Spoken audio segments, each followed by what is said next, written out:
Bible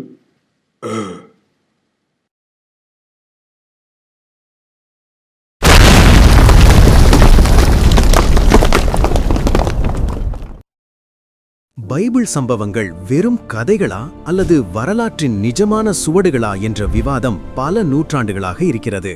ஆனால் இன்று நாம் பார்க்கப் போகும் 2 ஆதாரங்கள் விவிலியம் வெறும் ஆன்மீக நூல் மட்டுமல்ல, அது ஒரு வரலாற்று பெட்டகம் என்பதையும் உறுதிப்படுத்துகின்றன. ஆதாரம் 1. எசேக்கியாவின் நீர் சுரங்கம். பைபிளில் 2 நாளாகமம் 32:30 இவ்வாறு வாசிக்கிறோம். இந்த எசேக்கியா கியோன் என்னும் ஆற்றிலே அணைமட்டி அதன் தண்ணீரை மேற்கே இருந்து தாழ தாவீதின் நகரத்திற்கு நேராக திருப்பினான்.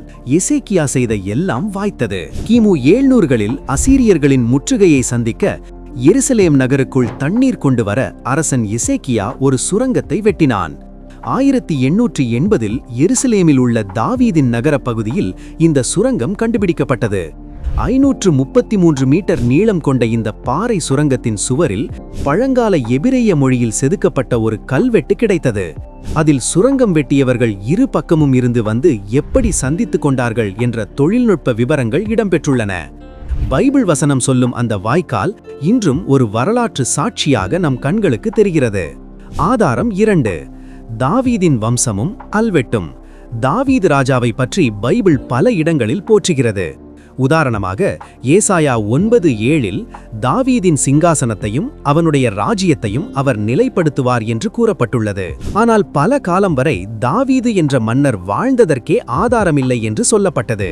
ஆனால் 1993 இஸ்ரேலின் டெல் டான் பகுதியில் கண்டெடுக்கப்பட்ட ஒரு கல்வெட்டு உலகத்தையே ஆச்சரியப்படுத்தியது. கிமு 9ஆம் நூற்றாண்டை சேர்ந்த அந்த சிதைந்த கல்வெட்டில் இஸ்ரேவேல் அரசர்களுக்கு எதிராக ஒரு வெற்றி குறிப்பு எழுதப்பட்டிருந்தது.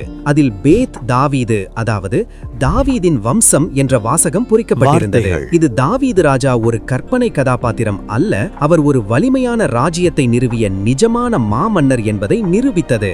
காலங்கள் மாறினாலும் கடவுளுடைய வார்த்தைகள் உண்மையுள்ளவை என்பதை இந்த தொல்பொருள் கண்டுபிடிப்புகள் நமக்கு நினைவூட்டுகின்றன.